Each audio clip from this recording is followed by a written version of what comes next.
Euzu billahi mineşşeytanirracim. Bismillahirrahmanirrahim. Elhamdülillah ve salatu ve selamu ala Resulillah.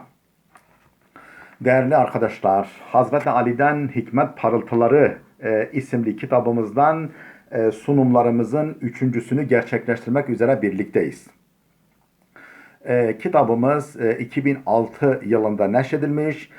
Hazreti Ali'nin güzel özlü sözlerinden 274 tanesini içermektedir.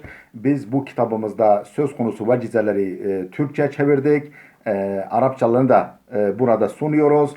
Türkçe tercümelerini takdim ediyoruz. Efendim bizde çağrıştırdıkları, ilham ettikleri açıklamaları da altında kaydetmişiz. Onları da burada sizinle paylaşıyoruz. Beşinci vecizede kalmıştık. Şudur vecizemiz. Eda'ud-deyni mined-din. Eda'ud-deyni mined-din. Borcu eksiksiz ödemek dinin bir parçasıdır. Açıklamalarımız, vecizenin tercümesini yaptık. Açıklamalarımız şundan ibaret. Borç tek kelimeyle sorumluluktur. Din ise sorumluluktan ibarettir. Din eşittir mesuliyet. Din eşittir sorumluluk. Dinin inanç, ibadet, muamelat ve ahlakla ilgili hemen hiçbir yükümlülüğü yoktur ki, inançla, ibadetle ve muamelatla ilgili hemen hiçbir yükümlülüğü yoktur ki dinin kulun üzerinde yerine getirilmesi, hak sahibine tam olarak ödenmesi gereken bir borç olmasın. Kişi tüm bu borçlarını ödemek ve yükümlülüklerini yerine getirmekle sorumludur. Bütün bu alanlarda borcunu ödemek ve sorumluluğunu yerine getirmekle yükümlüdür. Özellikle dar anlamda günlük hayatta iade etmek üzere başkasından aldığımız ödünç anlamındaki borç, yani ödünç anlamında günlük hayatta başkalarından aldığımız ve iade etmemiz gereken borç en az diğer dini yükümlülüklerimiz kadar önemlidir. İnançla, ibadetle, muamelatla ilgili dini yükümlülüklerimiz ne kadar önemliyse bunlar da en az o kadar önemlidir. Çünkü böyle bir borçta kul hakkı söz konusudur. Yani böyle bir borcun ödenmesinde veya ödenmemesinde kul hakkı söz konusudur.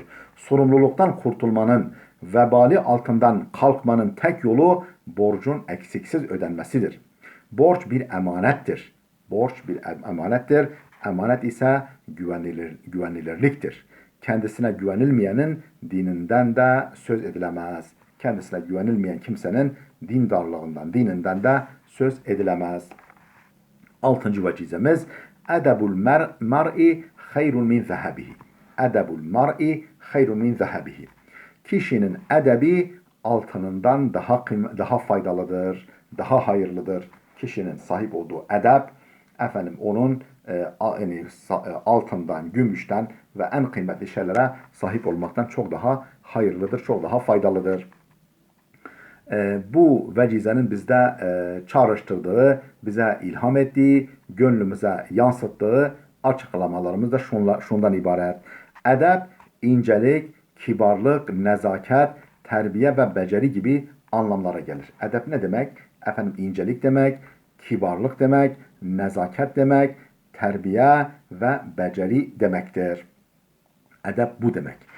Kelimenin bu zengin içeriği düşünüldüğünde tırnak içinde edebin her türlü para ve puldan, hatta altından bile çok daha hayırlı ve faydalı olduğu kolaylıkla anlaşılır. Maharet sahibi, terbiyeli, zarif ve nezaketli bir kimsenin bu özelliği zaten elinde altın bir bileziktir. Onun kolunda bu çağrışımlarıyla, bu anlamlarıyla edep onun elinde altın bir bileziktir. Böyle bir kimse her yerde yüksek bir konum ve imkan elde etmeye yetenekli ve adaydır. Bu nereye giderse gitsin el üstündedir, baş köşededir ve her türlü yüksek konum ve imkan elde etmeye yetenekli ve adaydır. Onun için öncelikle iyi bir eğitim ve öğretim lazım. Yani bu tür edebi elde etmek için öncelikle iyi bir eğitim ve öğretim lazım. Yüksek gelir, geniş bir maddi imkan ondan sonra gelir. Her nasılsa geniş maddi imkana sahip olduğu halde Edepten yoksun olanın bu imkanı dünyada da ahirette de başına bela olur. Çoğu zaman onun felaketini hazırlar. Yedinci vecizemiz şudur. Eddib iyaleke tenfa'hum. Eddib iyaleke tenfa'hum. Tercümesi, çoluk çocuğunu eğit ki onlara faydan dokunsun. Şerhimiz, açıklamamız da şudur. Kişinin çoluk çocuğuna verebileceği en güzel hediye onlara güzel bir bilgi ve beceri kazandırmasıdır. En büyük sunacağımız en büyük hediye onlara güzel bir bilgi ve beceri kazandırmaktır. Ölümünden sonra bırakacağı en hayırlı miras da kişinin kendi ölümünden sonra çoluk çocuğuna bırakacağı en hayırlı miras da evladına ve sorumluluğu altındaki kimselere verdiği iyi bir eğitimdir. Bu vecizenin orijinalinde geçen tırnak içine iyal kelimesi aslında çoluk çocuktan daha geniş anlamlı olup başta çoluk çocuğu olmak üzere kişinin gözetim ve yönetimi altında bulunan herkesi kapsar. Kişinin gözetimi, yönetimi, himayesi altında bulunan kim varsa hepsini içine alır. Buna göre bir baba, müdür, patron veya devlet başkanının da bu sözden alacağı büyük dersler vardır. Yani efendim bir müdür yönetimi altındaki, bir başkan idaresi altındaki, bir baba himayesi altındaki bir devlet başkanı yönettiği kimselerde efendim kimseleri eğitmesinde lüzum vardır. Onların bu sözden alacağı dersler vardır.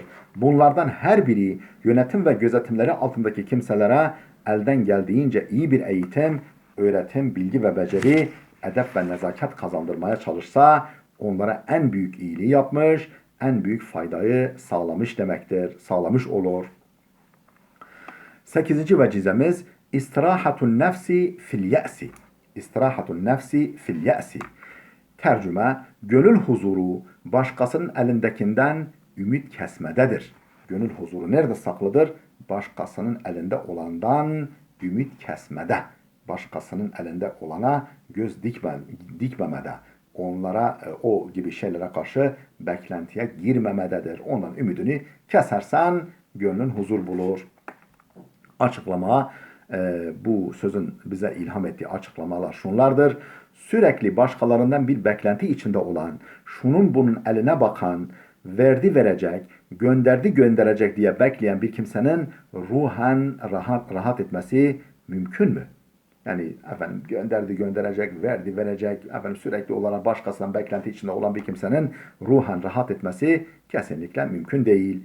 İyisi mi? İnsanlardan hiçbir şey beklememek. İhtiyacını kendi çabasıyla karşılamaya çalışmak. Hani ne demişler? Kurda sormuşlar neden boynun kalın? Demiş ki her işimi kendim halletmeye çalıştığımdan dolayı. Efendim kendi ihtiyacını kendi çabasıyla karşılamaya çalışmak, çaresiz kalsa Allah'a dua etmek, kullar vasıtasıyla karşılansa bile efendim o ihtiyacı bir kullar diğer insanlar tarafından karşılansa bile bunu gerçekte Allah'tan bilmek, öncelikle ona şükretmek, Allah'a şükretmek, aşırıya kaçmamak şartıyla buna vesile olana da yani buna vesile olan insanlara da sebeplere de gereken teşekkürü yapmak ve ruhen rahat etmektir. En iyisi budur. Değerli dostlar, bu buluşmamızda, bu dersimizde burada dursun. İnşallah gelecek dersimizde, sohbetimizde 9. vecizeden kaldığımız yerden 9. vecizeden sunumumuzu yapmaya devam edeceğiz. Allah'a emanet olun.